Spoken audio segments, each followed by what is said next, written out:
اعوذ باللہ من الشیطان الرجیم بسم اللہ الرحمن الرحیم یا ایہا المدثر قم فانذر وربک فکبر صدق اللہ العظیم رب اشرح لی صدری ویسر لی امری واحلل عقدۃ من لسانی یفقہوا قولی۔ سورہ مدثر، اس کے بارے میں حضرت جابر بن عبداللہ رضی اللہ تعالیٰ عنہ سے منقول ایک روایت ہے کہ یہ نبی علیہ الصلاۃ والسلام پر نازل ہونے والی پہلی وحی تھی، لیکن تمام اہل علم کی متفقہ رائے ہے کہ نبی علیہ الصلاۃ والسلام پر پہلی وحی سورہ علق کی ابتدائی 5 آیات، پھر سورہ نون کی ابتدائی 7 اور اس کے بعد سورہ مزمل کی ابتدائی 10 آیات۔ اصل میں اس اختلاف اور اس مغالطے کی وجہ کہ تیسری وحی کے بعد کئی مہینوں تک نبی علیہ الصلاۃ والسلام پر وحی کا سلسلہ جو ہے وہ منقطع رہا، اور اہل علم اس وقفے کو فطرت وحی کا نام دیتے ہیں۔ چنانچہ جب پہلی وحی نبی علیہ الصلاۃ والسلام پر نازل ہوئی تو آپ صلی اللہ علیہ وآلہ وسلم پر کپاہٹ اور گھبراہٹ طاری ہوئی۔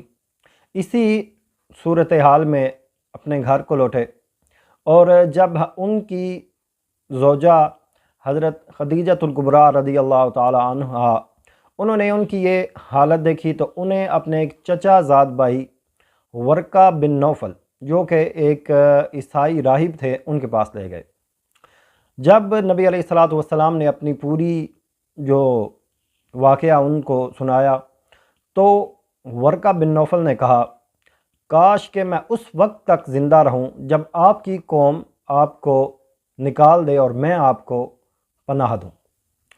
نبی علیہ الصلاۃ والسلام اس بات کو سن کر حیران ہوئے کہ میری قوم تو مجھ سے محبت کرتی ہے، مجھے صادق اور امین کہہ کر پکارتی ہے، وہ بھلا مجھے کیوں نکالے گی؟ تو ورقہ بن نوفل ان سے کہتے ہیں کہ جو حکم آپ کی طرف آیا ہے، جو ناموس آپ کی طرف بھیجا گیا ہے، آپ سے پہلے موسیٰ اور حضرت عیسیٰ علیہ السلام پر بھی یہی نازل ہوا تھا، اور جس کسی کی طرف بھی اللہ تعالیٰ کا یہ پیغام نازل ہوا اس کی قوم ہی سب سے پہلے اس کی دشمن بن گئی۔ تو یہاں سے ہمیں دراصل نبوت اور رسالت کا فرق بھی معلوم ہوتا ہے۔ جب پہلی وحی نبی علیہ الصلاۃ والسلام پر نازل ہوئی تو نبی علیہ الصلاۃ والسلام کی نبوت کا آغاز ہو گیا، لیکن سورہ مدثر کی یہ جو آیات ابتدائی، یہ جو 7 اور 8 آیات نازل ہوئیں، یہاں سے نبی علیہ الصلاۃ والسلام کی رسالت کا جو ہے وہ سلسلہ شروع ہوتا ہے۔ اس لیے نبی علیہ الصلاۃ والسلام نے ورقہ بن نوفل کو اسلام کی طرف وہ دعوت نہیں دی، اور اسی لیے ان کا شمار بھی صحابہ کرام میں نہیں ہوتا۔ لیکن آج جس موضوع پہ بات کرنی ہے وہ ہے سورہ مدثر کی ابتدائی 3 آیات۔ اللہ تعالیٰ ارشاد فرماتے ہیں، یا ایہا المدثر، اے کمبل میں لپٹ کر اوڑھنے والے، قم، کھڑے ہو جائیے، فانذر، اور خبردار کیجیے، وربک فکبر، اور اپنے رب کو بڑا کیجیے۔ اصل میں ترجمہ کسی بھی زبان کا نعم البدل نہیں ہوتا۔ اگر آپ کو قرآن کا صحیح لطف اٹھانا ہے تو کم از کم اس کی گرامر سمجھنی ہوگی۔ عموماً اس آیت کا ترجمہ بہت زیادہ مترجمین نے ایسا کیا کہ اپنے رب کی بڑائی بیان کرو، لیکن اصل میں جو عربی گرامر سے واقفیت رکھتے ہیں وہ یہ جانتے ہوں گے کہ عربی گرامر میں کچھ ابواب استعمال ہوتے ہیں، جنہیں ابواب ثلاثی مجرد یا ابواب مزید فی بھی کہا جاتا ہے۔ تو ابواب مزید فی ہی میں ایک باب استعمال ہوتا ہے، باب تفعیل، جس سے ماضی اور مضارع کا پہلا صیغہ وہ بنتا ہے فعل یفعل۔ اب یہ جو لفظ ہے فکبر، اس کا مادہ کاف، با اور را ہے۔ جب اس کو ہم باب تفعیل میں ڈالتے ہیں تو ماضی اور مضارع کا پہلا صیغہ بنتا ہے کبرا یکبر۔ کبرا یکبر تکبیراً، کسی کو بڑا بنانا یا کسی کو بڑا کرنا یا کسی کی بڑھائی کو تسلیم کروانا۔ تو کبرا کا جو ترجمہ ہوگا وہ ہوگا کہ اس نے بڑا کیا، اور یکبرو وہ بڑا کرتا ہے یا وہ بڑا کرے گا۔ جب اس فعل مضارع کی اس گردان سے واحد مذکر حاضر کے صیغہ تکبرو سے جب فعل امر بنایا جاتا ہے تو سب سے پہلے را کو، آخر والی جو را ہے، مادے کا جو آخری حرف ہوتا ہے، اسے ساکن کر دیا جاتا ہے، تو یہ بنا تکبر۔ پھر علامت مضارع بھی ہٹا دی جاتی ہے، تو علامت مضارع ہٹائی تو فعل امر کا صیغہ بنا کبر، تو بڑا کر۔ اور پھر اس آیت میں جو مفعول ہے یعنی رب کا، اس کو شروع میں لایا گیا، اور اس کی وجہ حصر کا یعنی تاکید یعنی زور کا مفہوم پیدا کرنا تھا۔ وَرَبَّكَ فَكَبِّرْ، اور اپنے رب کو بڑا کر۔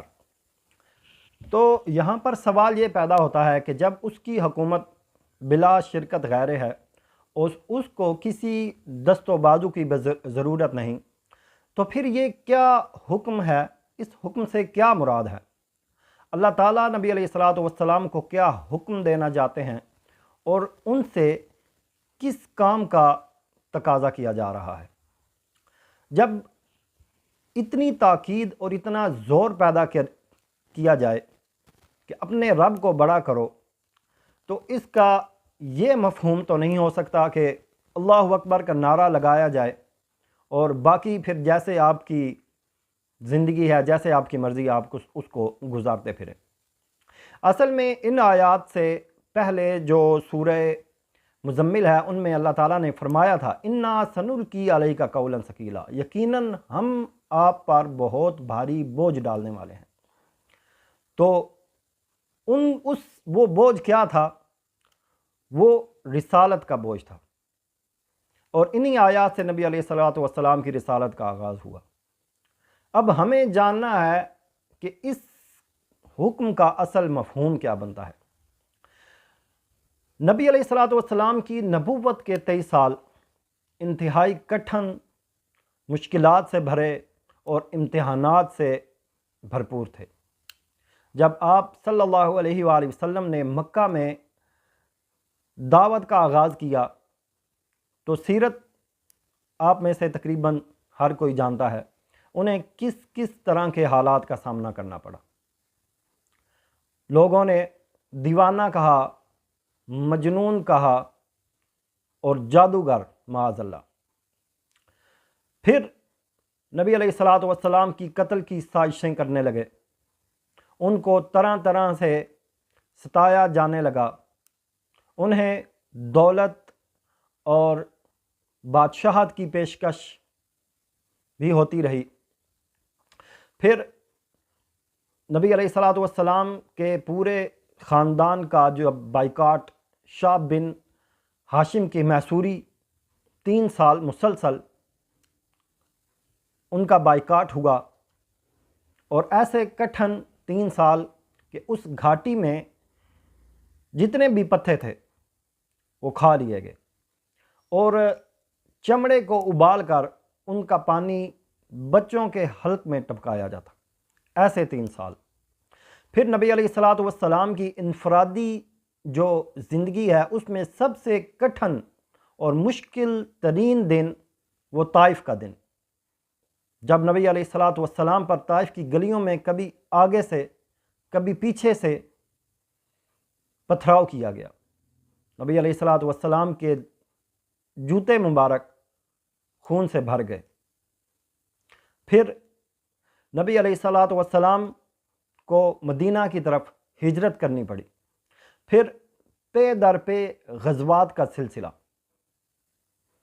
اور ان ساری مشقتوں مصائب کا سامنا کرتے ہوئے محمد الرسول اللہ صلی اللہ علیہ وسلم اور ان کے ساتھیوں پر، ان کی جماعت پر سب سے مشکل ترین دن غزوہ احزاب کے دن تھے۔ ان سب قربانیوں کی، ان سب مشکلوں کے نتیجے میں نبی علیہ الصلاۃ والسلام نے اولاً مدینہ، پھر فتح مکہ کے بعد پورے عالم عرب پر جو ایک معاشرہ تشکیل دیا، اسلامی حکومت کی بنیاد رکھی، جس کی بنیاد، جس کی اساس قرآن و سنت پر مشتمل تھی، جو اللہ تعالیٰ کی طرف سے احکامات آتے رہے وحی کے ذریعے، نبی علیہ الصلاۃ والسلام عملاً ان کو نافذ کرتے رہے۔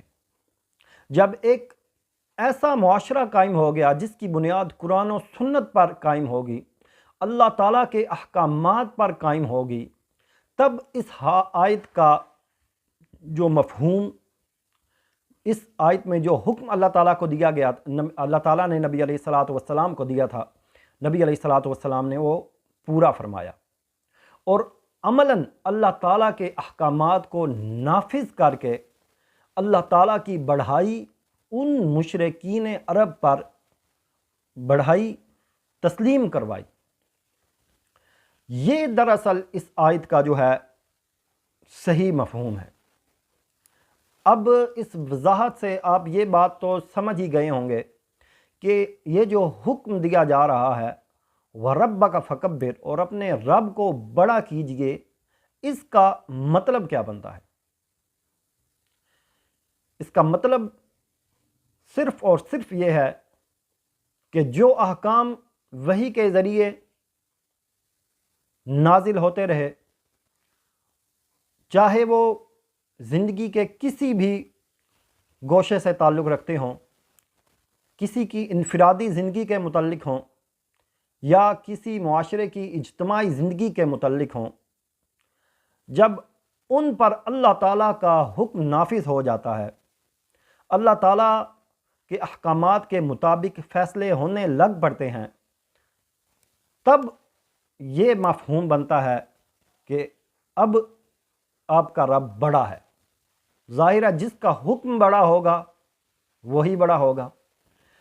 اب سوچنے کی بات یہ ہے کہ آج کون بڑا ہے؟ آج جس معاشرے میں ہم زندگی گزار رہے ہیں، اس میں کس کی بڑائی تسلیم کی جا رہی ہے؟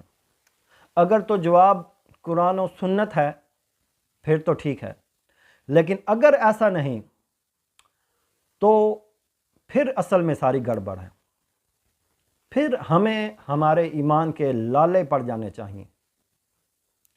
اصل میں اس امت کو وجود میں لانے کا مقصد یہی تھا۔ اللہ تعالیٰ نے اس امت کے بارے میں فرمایا، کنتم خیر امت، تم بہترین امت ہو، اخرجت للناس، جسے لوگوں کے لیے برپا کیا گیا ہے۔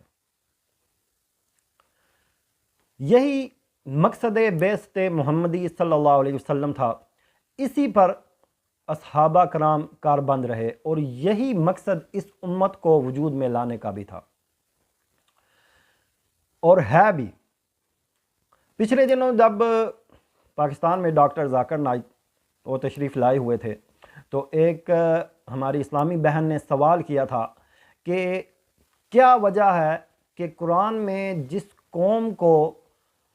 جس قوم کو مغضوب ٹھہرایا گیا ہے، جن پر ذلت اور مسکنت تھوپی گئی ہے، وہ آج دنیا کی حکمرانی ان کے ہاتھ میں ہے، دنیا کے مالک وہ بنے ہوئے ہیں، اور مسلمان ذلیل و خوار ہو رہے ہیں۔ تو اس ذلیل و خواری کی کیا وجہ ہے؟ تو آپ کو بتاتا چلوں، اللہ تعالیٰ نے سورہ بقرہ میں ارشاد فرمایا، یا بنی اسرائیل اذکروا نعمتی التی انعمت علیکم وانی فضلتکم علی العالمین۔ اے بنی اسرائیل، ذرا یاد تو کرو ہماری اس نعمت کو جو ہم نے تم پر کی، اور تمہیں تمام جہان والوں پر ہم نے فضیلت بخشی۔ یہی تو ہمارے بارے میں اس جو دوسری اور آخری امت مسلمہ ہے اس کے بارے میں بھی تو یہی ارشاد ہو رہا ہے، کنتم خیر امت اخرجت للناس۔ اور ان کے بارے میں اللہ تعالیٰ نے سورہ مائدہ میں ارشاد فرمایا، وَلَوْ أَنَّهُمْ أَقَامُوا التَّوْرَاةَ وَالْإِنْجِيلَ وَمَا أُنزِلَ إِلَيْهِمْ مِنْ رَبِّهِمْ لَأَكَلُوا مِنْ فَوْقِهِمْ وَمِنْ تَحْتِ أَرْجُلِهِمْ۔ اور اگر یہ تورات اور انجیل کو قائم کرتے اور اس کو جو ان کے رب کی طرف سے ان کی طرف بھیجا گیا تھا تو یہ اپنے اوپر سے بھی کھاتے اور اپنے نیچے سے بھی کھاتے، یعنی ان پر آسمان سے بھی رحمتیں نازل ہوتی اور زمین بھی اپنے خزانے ان پر کھول دیتی۔ لیکن انہوں نے کیا کیا؟ انہوں نے وہ حکم اپنی پشتوں کے پیچھے ڈال دیا، جس کے نتیجے میں پھر اللہ عز و جل نے قرآن پاک میں ان پر ذلت اور مسکنت تھوپی۔ قرآن پاک میں ارشاد ہوتا ہے، وَضُرِبَتْ عَلَيْهِمُ الذِّلَّةُ وَالْمَسْكَنَةُ وَبَاءُوا بِغَضَبٍ مِّنَ اللَّهِ، اور ان پر ذلت اور مسکنت تھوپ دی گئی اور وہ اللہ کا غضب لے کر لوٹے۔ ہمیں قرآن دیا گیا، ہمیں اس امت کو ایک مقصد دیا گیا، لیکن ہم نے ان احکامات کو، ہم نے قرآن پاک کی تعلیمات کو اپنے پیٹھوں کے پیچھے پھینک دیا۔ ہم نے دنیا کو ترجیح دی اور جو ہمارا مقصد وجود تھا ہم اسے بھول گئے۔ پھر وہی ہوا جو اہل یہود، جو بنی اسرائیل کی قوم کے ساتھ ہوا۔ آج وہی ذلت اور وہی مسکنت کا شکار ہم مسلمان ہیں، یہ امت مسلمہ ہے۔ لیکن امت تو دور کی بات، امت کے جو اہل علم جو خود کو اللہ تعالیٰ کے انبیاء کا وارث گردانتے ہیں، وہ بھی اس مقصد سے غافل ہیں۔ میرا یہاں پر ویڈیو بنانے کا مقصد کسی پر بھی تنقید کرنا بالکل بھی نہیں ہے۔ میرا مقصد اور میرا پیغام صرف اتنا ہے کہ ہمیں سب سے پہلے قرآن سے جڑنا چاہیے۔ ہمیں کم از کم اتنی عربی تو سمجھ آنی چاہیے کہ ہم جو پڑھ رہے ہوں اس کا مفہوم ہم جان سکیں، ہم بات کی گہرائی تک پہنچ سکیں، اور پھر جو ہمارا مقصد ہے، جو اس امت کو وجود میں لانے کا مقصد ہے، اس کی طرف ہم متوجہ ہوں، اس کی طرف ہم لوٹیں، تاکہ دنیا اور آخرت میں ہم اللہ تعالیٰ کے حضور کامیاب ہو سکیں۔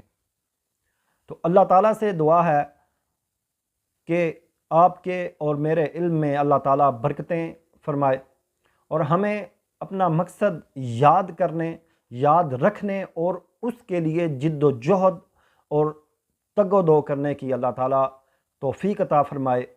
اللہ تعالیٰ ہمیں عمل کی توفیق عطا فرمائے اور ہمارے علم و عمل میں برکتیں اللہ تعالیٰ نازل فرمائے۔